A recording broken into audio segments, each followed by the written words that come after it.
Paramahamsa Parivrajaka Acharya Ashtatara Shata Shri Srimad Srila A.C. Bhaktivedanta Swami Maharaj Prabhupada Ki Jai.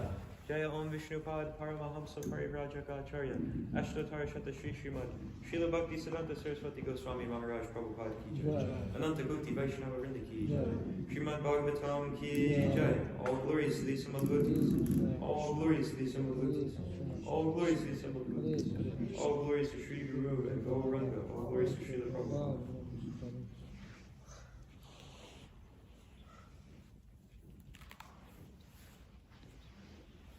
Om Namo Bhagavate Vasudevaya. Om Namo Bhagavate Vasudevaya. Om Namo Bhagavate Vasudevaya. Om Namo Bhagavate Vasudevaya. Om Namo Bhagavate Vasudevaya. Om Namo Bhagavate Vasudevaya. Srimad Bhagavatam, Canto 3, Chapter 5, Text 51. Tataha Vayam Pramukaha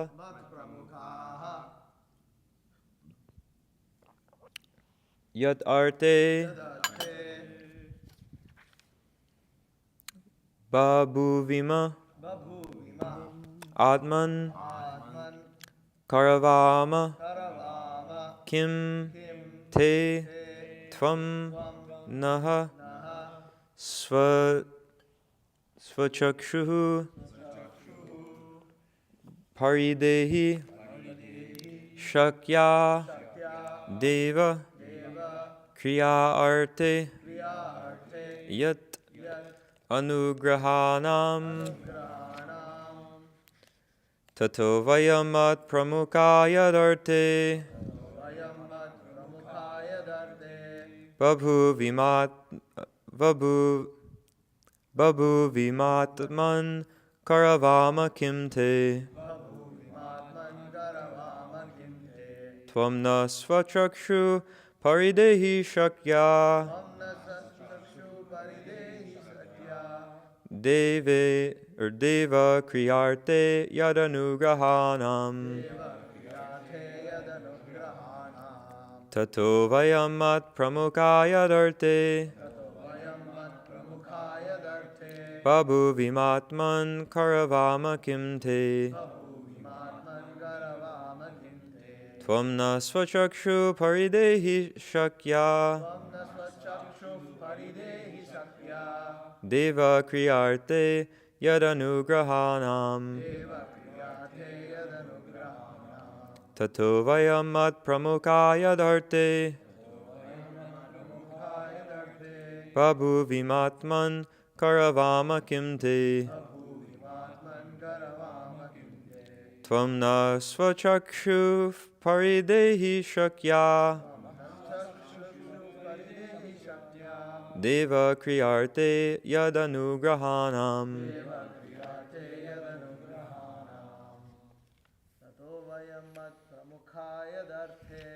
Tato Vayamat Pramukaya Darte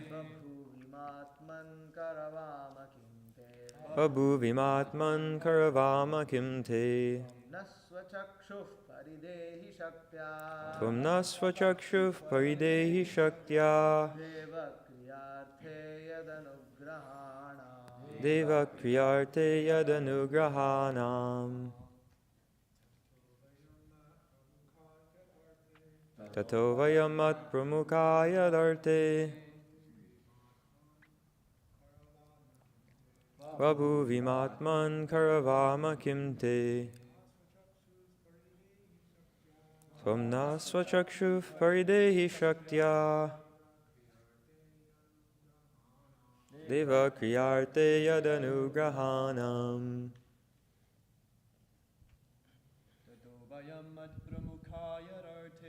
Tato Vayamat Pramukaya Darte Babu Vimatman Karavama Kimte Tvamna Svachakshu Paridehi Shakya Deva Kriyarte Yadanugrahanam Tato Vayamat Pramukaya Darte Prabhu Vimatman Karavama Kimte. Tvamna Svachakshuf Paridehi Shaktya. Deva Kriyarte Yadanugrahanam.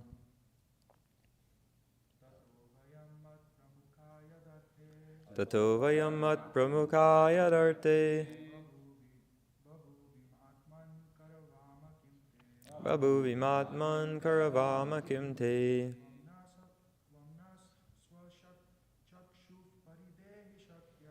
Tvamna Svachakshuf Paridehi Shaktya. Deva Kriyarte Yadanugrahanam. Tato Vayam Mat Pramukaya Darte. Babu Vimatman Karavama Kimte. Tvamna Svachakshuf Paridehi Shaktya. Deva Kriyarte Yadanugrahanam. Matajis. Tato Vayam Mat Pramukaya Darte. Prabhu Vimatman Karavama Kimte. Tvamna Svachakshuf Paridehi Shaktya. Deva Kriyarte Yadanugrahanam. Tato Vayam Mat Pramukaya Darte. Prabhu Vimatman Karavama Kimte. Tvamna Svachakshuf Paridehi Shaktya. Deva Kriyarte Yadanugrahanam. Tataha. Therefore. Vayam. All of us. Mat Pramukaha. Coming from the total cosmos. The Mahat Tattva. Yat Arte. For the purpose of which. Babu Vima. Created. Atman. O Supreme Self. Karavama. Shall do. Kim. What. Te. Your service. Tvam. Yourself. Naha. To us. Swachakshuhu. Personal plan. Paridehi. Specifically grant us. Shaktya. With potency to work. Deva. O Lord. Kriya Arte. For acting. Yat. From which. Anugrahanam. Of those who are specifically favored. Translation and purport by His Divine Grace, Srila A.C. Bhaktivedanta Swami Prabhupada. O Supreme Self, please give us, who are created in the beginning from the Mahat Tattva, the total cosmic energy, your kind directions on how we shall act. Kindly award us your perfect knowledge and potency so that we can render you service in the different departments of subsequent creation. Purport. The Lord creates this material world and impregnates the material energy with the living entities who will act in the material world. All these actions have a divine plan behind them. The plan is to give the conditioned souls who so desire a chance to enjoy sense gratification. But there is another plan behind the creation, to help the living entities realize that they are created for the transcendental sense gratification of the Lord and not for their individual sense gratification. This is the constitutional position of the living entities. The Lord is one without a second, and He expands Himself into many for His transcendental pleasure. All the expansions, the Vishnu Tattvas, the Jiva Tattvas, and the Shakti Tattvas, the personalities of Godhead, the living entities, and the different potential energies, are different offshoots of the same one Supreme Lord. The Jiva Tattvas are separated expansions of the Vishnu Tattvas, and although there are potential differences between them, they are all meant for the transcendental sense gratification of the Supreme Lord. Some of the Jivas, however, wanted to lord it over material nature in imitation of the lordship of the personality of Godhead. Regarding when and why such propensities overcame the pure living entities, it can only be explained that the Jiva Tattvas have infinitesimal independence, and that due to misuse of this independence, some of the living entities have become implicated in the conditions of cosmic creation and are therefore called Nitya Buddhas, or eternally conditioned souls. One second.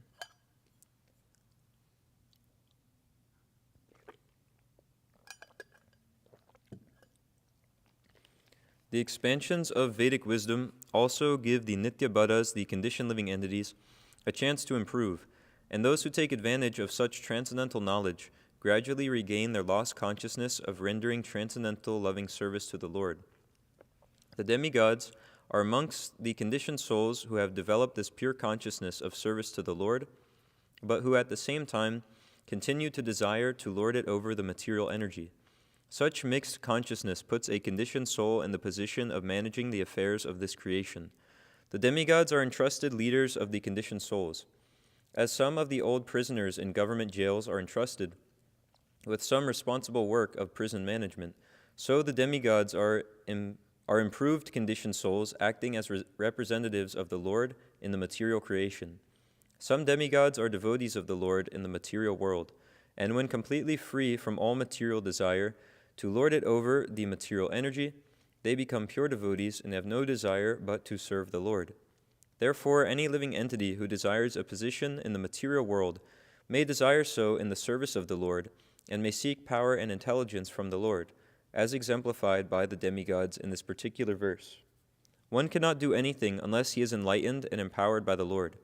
The Lord says in Bhagavad Gita 15:15, Mata smritir jnanam apohanam cha. All recollections, knowledge, etc., as well as all forgetfulness, are engineered by the Lord, who is sitting within the heart of everyone. The intelligent man seeks the help of the Lord, and the Lord helps the sincere devotees engaged in his multifarious services. The demigods are entrusted by the Lord to create different species of living entities according to their past deeds. They are herein asking the favor of the Lord for the intelligence and power to carry out their task. Similarly, any conditioned soul may also engage in the service of the Lord under the guidance of an expert spiritual master, and thus gradually become freed from the entanglement of material existence. The spiritual master is the manifested representative of the Lord, and anyone who puts himself under the guidance of a spiritual master and acts accordingly is said to be acting in terms of buddhi yoga, as explained in Bhagavad Gita 2:41. Vyavasayatmika buddhir ekeha kurunandana, bahu shaka hyanantascha buddhayo vyavasayinam. Thus end the Bhaktivedanta purports of the 3rd canto, 5th chapter of the Srimad Bhagavatam, entitled Vidura's Talks with Maitreya. Om Agyana Timirandasya Gyananjana Shalakaya Chakshurun Militam Yena Tasmai Shri Gurave Namaha Shri Chaitanya Mano Bhishtam Shrapitam Yena Bhutale Swayam Rupa Kadah Mayam Dadati Swapadantikam Vandeham Shri Guru Shri Utav Padakamalam Shri Gurun Vaishnavamscha Shri Rupam Sagrajatam Sahagana Raghunathan Vitam Tam Sajivam Sadvaitam Savadutam Prijana Sahitam Krishna Chaitanya Devam Shri Radha Krishna Padan Sahagana Lalita Shri Vishakan Vitamscha Hey Krishna Karuna Sindhu Dinabandho Jagatpate Gopesha Gopika Kanta Radha Kanta Namostate Tapta Kanchana Gaurangi Radhe Vrindavaneshwari Vrishabhanu Sute Devi Pranamami Haripriye Vanchakalpa Tarubhyascha Kripa Sindhubhya Evacha Patitanam Pavanebhyo Vaishnavebhyo Namo Namaha Jai Shri Krishna Chaitanya Prabhu Nityananda Shri Advaita Gadadhar Shiva Sadi Gaura Bhaktivinoda Hare Krishna Krishna Krishna Hare Hare Hare Rama Rama Rama Hare Hare Nama Om Vishnu Padaya Krishna Prashtaya Bhutale Srimate Danavirga Swaminiti Namine Nama Om Vishnu Padaya Krishna Prashtaya Bhutale Srimate Bhaktivedanta Swaminiti Namine Namaste Saraswati Deve Gauravani Pacharine Nirvishesha Shunyavadi Pashtata Desatarine. O Supreme Self, please give us who are created in the beginning from the Mahatattva, the total cosmic energy, your directions on how we shall act. Kindly award us your perfect knowledge and potency so that we can render you service in the different departments of subsequent creation. So one of the main things that we can understand from the Srimad Bhagavatam is that not all activities are equal or the same. And if one is awarded this human form of life, which is very rare out of all the 8,400,000 species of life, then they can get proper direction on how to act from the Supreme Lord in the form of the Scriptures. And if they act according to the Scriptures, then they can make advancement to solve all of the problems of life, go back home, back to Godhead in this lifetime. And so we're hearing here about the creation and about the material energy of the Lord, how that is impregnated by the Supreme Lord, by His glance. And we hear about that in the Brahma Samhita. Shrishti stati pralaya sadhanas shaktir eka chayeva yasya bhuvanani bivarti durga ichanu rupam api yasya cheshta te sa govindam adi purusham tamaham bhajami. The external potency Maya, who is of the nature of the shadow of the Chit potency, is worshipped by all people as Durga, the creating, preserving, and destroying agency of this mundane world. I adore the primeval Lord Govinda, in accordance with whose will Durga conducts herself. So this material world is described as like a prison. Durga, that's the personality presiding over the material world, and Durga is also another name for a fort or fortress. So the living entities who are rebellious of the Supreme Lord, they get their chance to try to be a rebel without a cause. The Lord gives them a place where they can try to enjoy imitating the Supreme Personality of Godhead. So, like we were hearing in the purport, the plan of this material creation is to give the conditioned souls who so desire a chance to enjoy sense gratification. So those who desire to try to be the Bhoktaram Yagyatapasam, the supreme enjoyer, which is really Krishna, He lets them, because He's in the heart of all living entities, fulfilling their desires, because He's also the supreme friend of all living entities. Bhoktaram Yagyatapasam, Sarvaloka Maheshwaram, Suhridam, He's the Suhridam, He's the best friend. So He gives the living entities the chance. He sets up a whole place where they can try to think that they're the supreme, they're the enjoyer, and try to enjoy sense gratification. But it's the real understanding of this world is it's Durga, it's a fortress, a prison. So the living entities are entrapped here, and due to their ignorance of forgetting the Supreme Personality of Godhead, they stay here in 8,400,000 species of life, sometimes being in a higher position and thinking it's nice, and then sometimes suffering in a lower position, and going on and on like this. But the fortunate living entities can get the hint by coming in contact with devotees of the Lord that there's another plan, and that plan is for them to engage in the sense gratification of the Lord, which is the natural position of the living entity as a part and parcel of the Lord. It's natural for them to serve the Lord, just like I'm really attached to this example. I almost say it in every class, but the hand is a part and parcel of the body. So if it tries to enjoy on its own, like a cake or something like this, or any food that you get, eventually the hand just shrivels up and dies along with the rest of the body. But if it gives the food to the stomach, then naturally the hand is satisfied, the arms, the belly, the whole body is satisfied. So as a part and parcel of the Supreme Lord, naturally if we give our service to the Lord, if we try to please His senses, then all living entities are satisfied.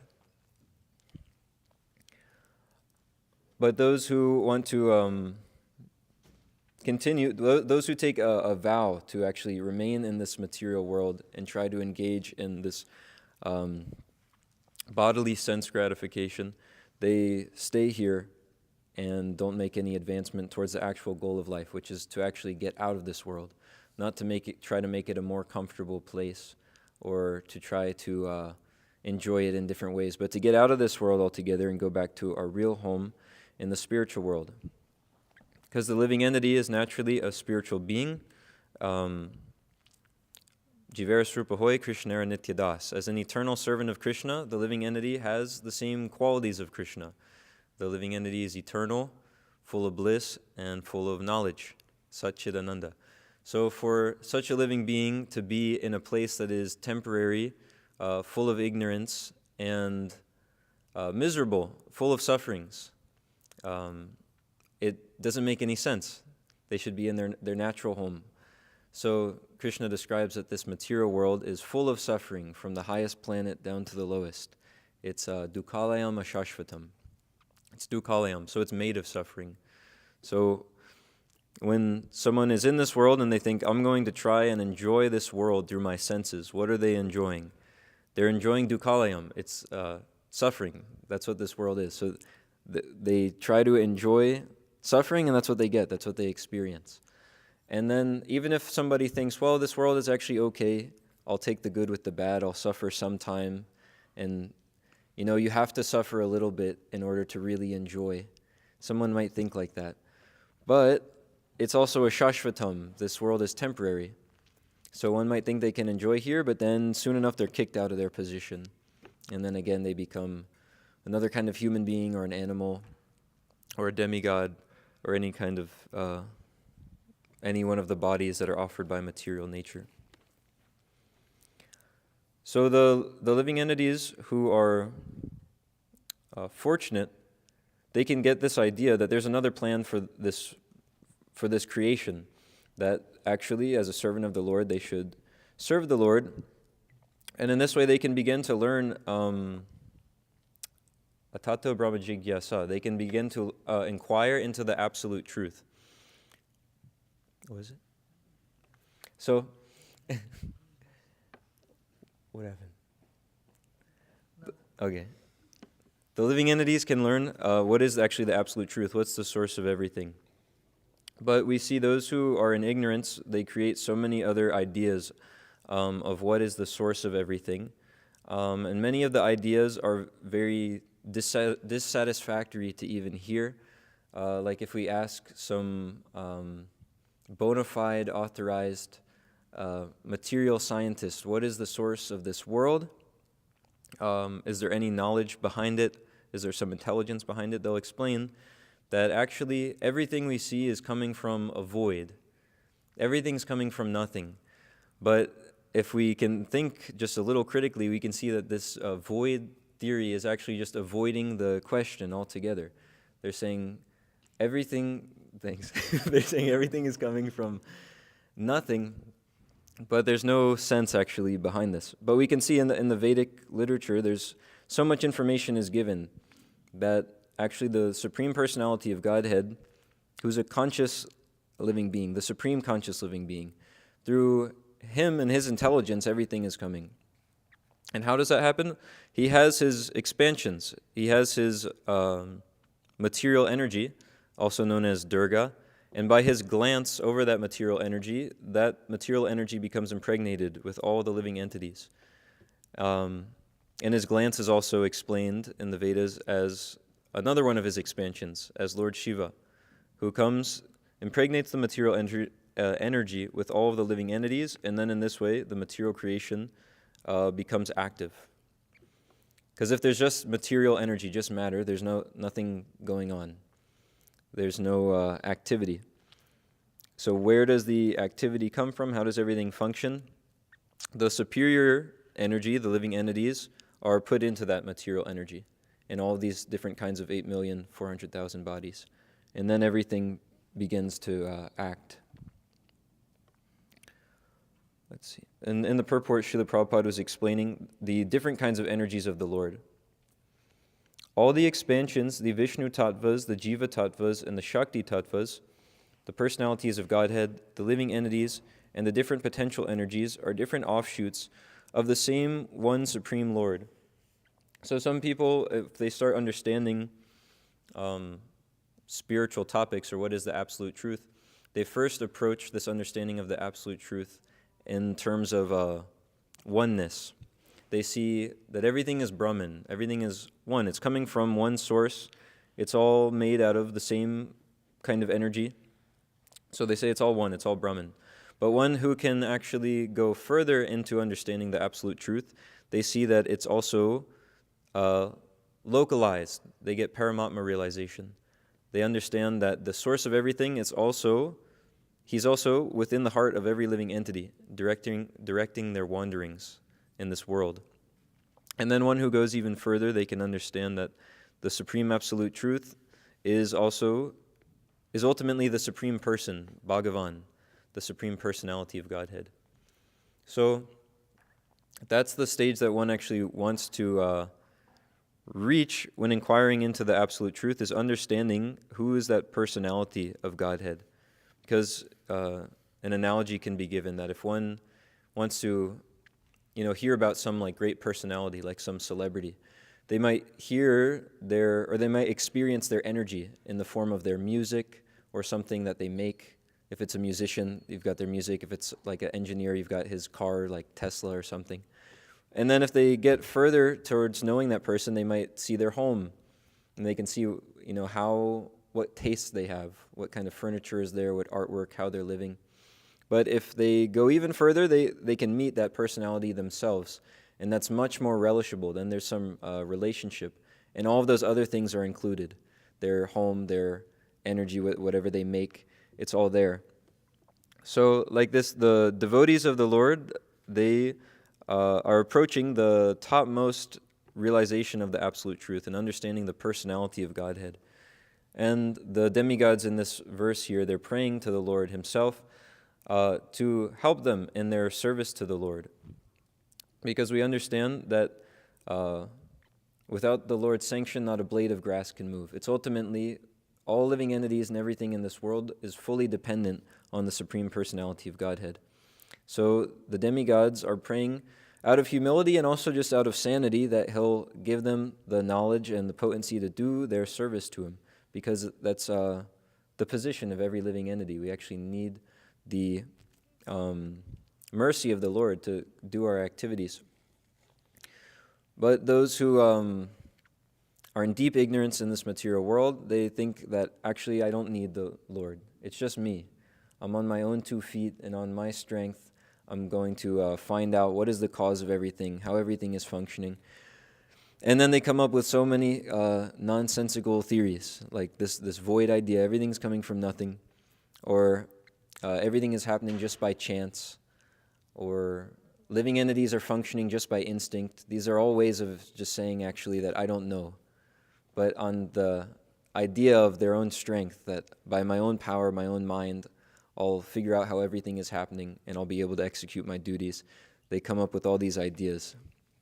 But we see these ideas are actually cheating, because at the end of the day, if you inquire into any of these ideas, like this void theory or chance, instinct, all of these things, if you inquire, well, what does that actually mean?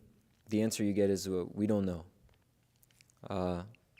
For instance, like we've heard in this chapter, how all the different elements are coming about, how sound is first, and then from sound there is ether or space, and sound and ether combine, and then I think there's air, and then air and ether combine, and then there's fire, and then after that there's water. Anyway, it's all explained very scientifically in the Bhagavatam, how these different elements are combining to make the other ones. But if you ask somebody in an educational field how all of these elements are created in the world, they'll explain that actually it's there's no basis to it. They'll say actually everything is coming from nothing. It's all happening by chance. They have a few other theories. I'm forgetting one of them now specifically about how the different elements come about. But ultimately, at the end of the day, they say that they don't know. That's the thing. If you ask them, where is everything coming from in the universe? For example, this one scientist, he was explaining to me that 90% of the universe is made of dark matter. And so I asked him, what is dark matter? And he says, we don't know. So all these big words and theories that they have, it doesn't actually amount to anything. But if one actually looks into the Vedas and hears from the perfect person, Krishna, then they can get perfect knowledge. So that's being given in this first part of in this early part of the Bhagavatam, how the creation is taking place. And then further in the purport, Srila Prabhupada was describing the misuse of the infinitesimal independence of the living entities. So Krishna is infinite. Simply by his will, things happen. But it's not the same with the living entities. We're all infinitesimal. So we're completely dependent, actually, on the will of the Lord for anything that we're doing. And we see examples of that in book distribution, where whenever we're hearing some Sankirtan story, part of the story is always, I was praying to Krishna like anything. We always hear devotees saying that whenever they're telling any story. So that's our position. We have to pray to Krishna like anything, to be engaged in his service. I remember asking my spiritual master, what if we don't feel this urgency, in Krishna consciousness, that, I need to fully take shelter of the Lord right now. I need to make it happen. I need to become Krishna conscious as soon as possible. And he was explaining to me how if we just look around at where we're at for a moment in this material world, then we'll see that, what chance do I have? I don't have any chance here. And in this crazy situation of being entrapped in this fort or durga, this prison house of material existence. Every moment, so many people are dying. Every moment, there's so many accidents. The body is breaking down at every second. There's some new pain or some strange disease popping up. So what chance do we actually have? If someone's a little bit crazy, they might become proud and think, I can, battle it out against material nature and make it in this world and become happy and powerful and peaceful and have so many followers and give some charity and be a good guy. But if they calm down for a second and just look around, they'll see it's not going to work. Everyone's dying. Everything in this world is falling apart very quickly. So a living entity who becomes a little fortunate and a little bit sane prays to the Supreme Lord in all earnesty to please engage me in your service. And in that way they can be reinstated in their eternal constitutional position instead of this temporary miserable position. And so that prayer that the living entities are praying in the same condition is Hare Krishna, Krishna Krishna, Hare Hare, Hare Rama, Rama Rama, Hare Hare. And in this way they can properly utilize their minute independence. Because every living entity is individual, as Krishna explains in the beginning of the Bhagavad Gita. He tells Arjuna, never was there a time where you, nor I, nor all these kings did not exist, nor is there a time where any of them will cease to be. So he doesn't go and contradict that later and say, actually, we're all one, and, just chill out, everything's going to be okay. But he tells them, we're all individuals, so that individuality is always there in the living entity. Even if they have this desire to become one with the Supreme and merge, it's described as it's like a green bird flying into a green tree. It might look like they merge for some time, but eventually they come back and do their own activities. Because the living entity is always an individual. So to make proper use of the individuality of the living entity, they can engage all their propensities in Krishna's service. Somebody might be good at talking to people, so they might do book distribution. I was never actually good at that sales things or speaking with people, but somehow or other I get to engage in book distribution, and it's a very ecstatic service. Someone might be good at music, and then they play music for Krishna. Someone might be good at art, and they make so many types of artwork for Krishna. Or just different things. Even someone could be like an engineer or do construction and build a beautiful temple for the Lord. Or farming, or cooking, or editing books. So many things are there, and the living entity can be situated in their real position as an eternal servant of the Lord, which is quite blissful, if they engage all of their propensities in the service of the Lord. And even when it's not blissful, like we see, Srila Prabhupada was extremely hardworking and also risk-taking. So there's many circumstances where he was in a lot of difficulty, but he shows the perfect example of a devotee where he's completely taking shelter of the Lord. And in this way, the devotee is actually feeling bliss. They might look like they're in some difficulty, but because they're fixed in their relationship with Krishna, they're saying it's a burden of love. They're saying, okay, I'm doing this activity like fighting this big demon in Bombay when they're trying to establish the Bombay temple. it, devotees can read about it. It's really ecstatic how the temple was established in Bombay. It's a huge difficulty, but the devotees there were completely, in one sense, blissed out because they're fully taking shelter of the spiritual master and they're fully taking shelter of the Supreme Personality of Godhead. So, another name for the Supreme Personality of Godhead is Rama, the reservoir of all pleasure. So if one is close to him in the sense that they're fully taking shelter of his service, then their life is fully blissful. But for one who's fully taking shelter of this material energy, working so hard, taking on all kinds of difficulties and risks, simply for their own personal satisfaction, they're always in anxiety. There's no bliss or pleasure there. Their only happiness is the moment when, for a second, some material pain is mitigated. That's their happiness. But for the devotees of the Lord, there's so many varieties of happiness. It's not just when some pain is gone, but there's so many varieties of happiness in the form of serving the Lord in so many different ways. And so the demigods are amongst the conditioned souls who have developed this pure consciousness of the service of the Lord, but who at the same time desire to lord it over material energy we were hearing about. So the demigods, they're not God, but they're powerful living entities who are deputed by the Lord to engage in certain services, and they have to stay in this material world. So it's not the best position. Due to their material desires, they stay in the material world. But if one can engage in the service of the Lord without any material desire, then they can be transferred back to the spiritual world. Wherever they are is the spiritual world, like we see with Srila Prabhupada or our spiritual masters. Wherever they are, it's the spiritual world because they're fully in spiritual consciousness. They're thinking, how can I serve Krishna? How can I engage other living entities in the service of Krishna? And then anyone who comes near them, it's like they immediately walk into the spiritual world. Somehow or other, they get engaged in Krishna's service.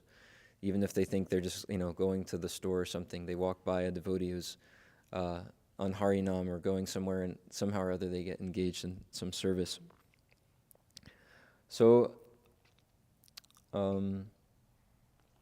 the demigods, Srila Prabhupada compared to like old prisoners in the government jails. They're entrusted with some responsible work because they've been there for a long time and they're acting properly. They're acting in accordance with the government will. Then they get some duty that they can carry out, overseeing the affairs of the prison. But someone who wants like the real experience of life knows that I'm not going to get it in this prison. Whether I have a nice position or a gold cell or an iron cell, my real life is actually outside of the prison. So such a person, they act in accordance with the law of the government, and by doing that, they're freed from the prison. So similarly, the living entities, by acting in accordance with the Lord as He's given through the scriptures, then they can be freed from this material existence, suffering repeated birth and death, life after life. So those are a few points on this. Is there any comments or questions? Yes, Vishnu Chitta Prabhu. This question, one is philosophical, the other. You used a phrase in this class. It said, "What in a glove?" What is it? Hand bird in a glove. Oh, okay. Burden of love. Mm-hmm. Yeah. Oh my God! I heard glove or something. I was like, bird in a glove, and I was like, Sorry if I what's wasn't the bird in speaking a glove? clearly. Okay, all right. As a burden of love. All right.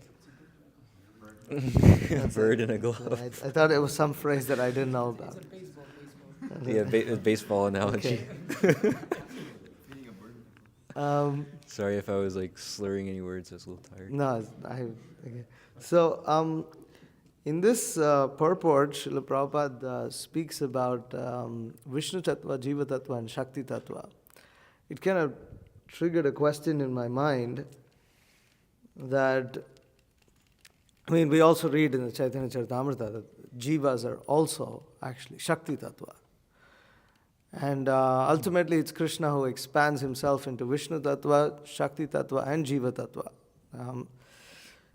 But are you aware what is the technical difference between Shakti Tattva and Jiva Tattva? Like, where does do you know where the line is drawn? Because, I mean, I don't know. I was kind of curious about that, because we understand that Radharani expands herself into Shakti Tattva. Mm-hmm.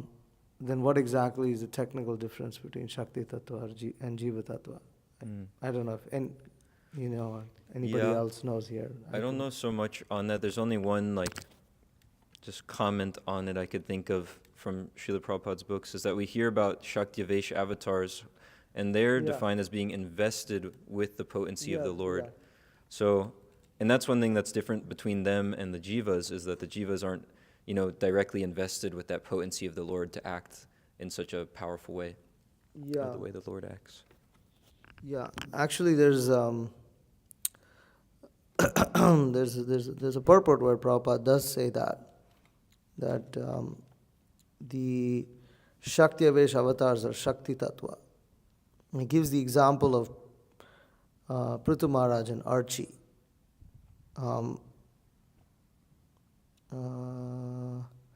Anyways, I can't just find it right now. Also, in the Pancha Tattva, Gadadhar Pandit represents Shakti Tattva. Haridas Srivasacharya represents Jiva Tattva. My God, my tongue is out of control. But yeah, I don't know. Anybody else has any of this answer to this? Or no? Too technical? You know something?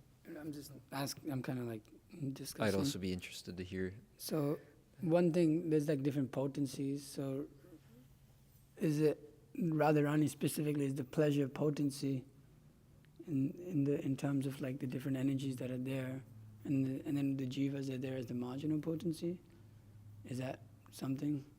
There's another difference. She's the Shakti, at least Radharani's case, is particularly pleasure potency, right? And then we've got like the marginal potency. So I don't know if that adds anything to that. That's how I was thinking of it also.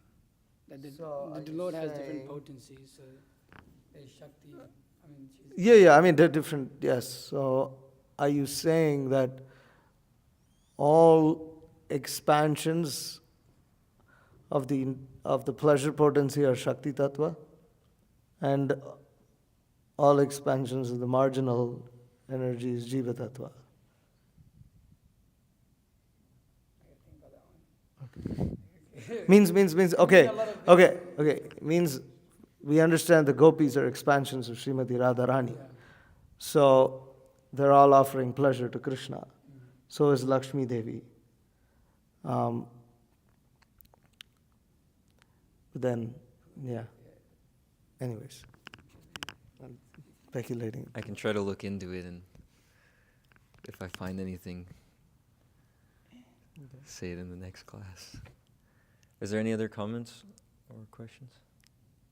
Yes, I can ask a question in this regard. Okay. I've actually found the quote. So Prabhupada writes here, many living entities are classified among the Shakti Tattvas. Such incarnations empowered for specific purposes are known as Shakti Avesh avatars.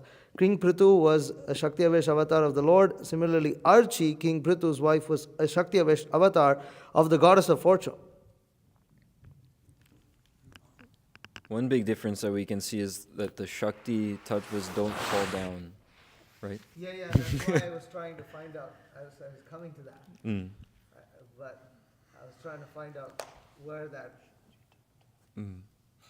line is. Since they're empowered by the Lord, they never fall. That's a good point. But They're empowered. but the jivas can fall down in the material energy or be in the spiritual energy.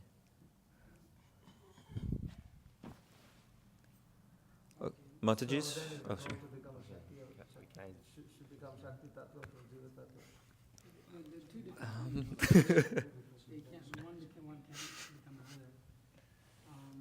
No, one can. Like Narada Muni was. Jiva Tattva can become Shakti Tattva. I mean, Narada Muni is Shakti Avesh avatar of Bhakti Tattva. Bhakti Shakti. Kalki Prabhu has a comment. I guess one thing is that, I mean, just so it's like clearer, but, I mean, obviously, like, there's like a difference between like a living entity that's like empowered with some avesh of the Lord, be that like, you know, whatever the situation. Shakti avesh means they're like empowered. So generally, like, there's like still categorized as like jiva tattva.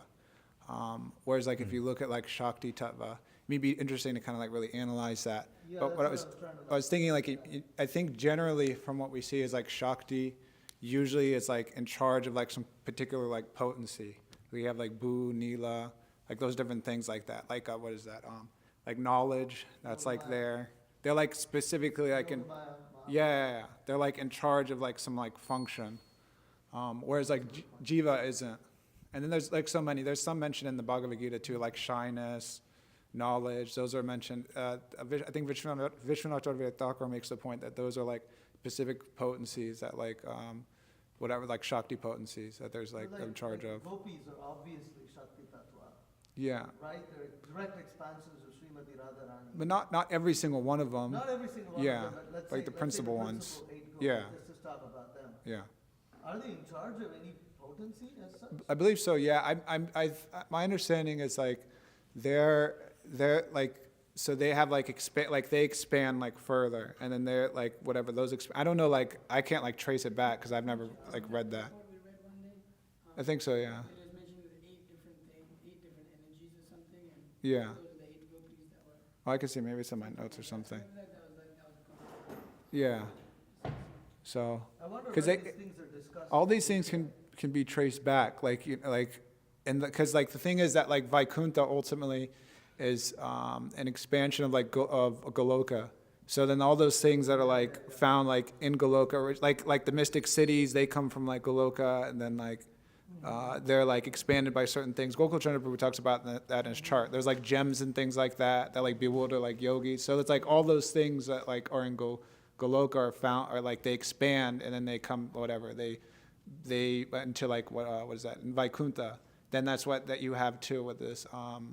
I forget the name exactly, but like Nanda Maharaj and Yashoda, they expand and then they come into like Vaikuntha and then like that, and then their expansions come down. So it's like everything like has its root in Goloka Vrindavan.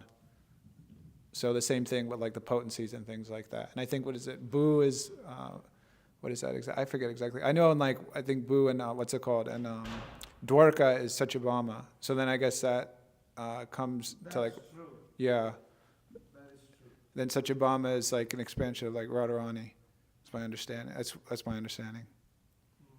'Cause that was discussed before. Because I remember devotee was saying that Chandravali is expansion of Rukmini because she's kind of more like chilled out. Yeah, yeah. At least one understanding. Yeah. Anyway, so. So even, so I would speculate that Nanda Maharaj is in Shakti Tattva category. I'm not sure though. I'm not sure either. But you know, when it's feminine, Yeah. then it's easy to understand. Yeah.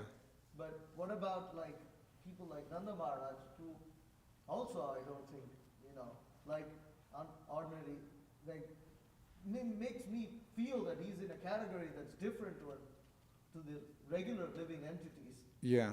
But There's something mentioned in the Chaitanya Charitamrita. I have to like look at it again. But there's like, they make like a distinction between like different devotees. There are like, I don't know, I mean, maybe he would be counted as like, what's it called? Like Nityasiddha or something. But they make like a distinction between like certain like types of like pure devotees. Because then if you kind of get to that, then it's like, okay, then what would be the line between like a Jiva Tattva in the spiritual world and then not? Then it's like, okay, like Nanda, Jai and Vijay. It's like Jai and Vijay, are they like Jiva or Shakti? You see what I'm saying? I think that Jiva. Yeah, but then I'm saying, okay, but like, Definitely, at least in the case of Jai and Vijay. but then it's like, where, like, would the line be drawn? Okay, so Nanda, Yashoda, oh, you have Well, something? that's kind of what I'm trying to, Yes. find to figure Yeah, out. you have something. Prabhupada in one lecture said that the Jiva Tattva is Shakti Tattva. Okay. No, yeah, it is. that's correct. Jiva Tattva is Jiva Shakti. Jiva is Shakti. Chaitanya Charitamrita. This is opposition, Jiva is Shakti Tattva. So, anyways, we're gonna Yeah. end. Just end. Okay, Srimad Bhagavatam ki jai, Srila Prabhupada ki jai.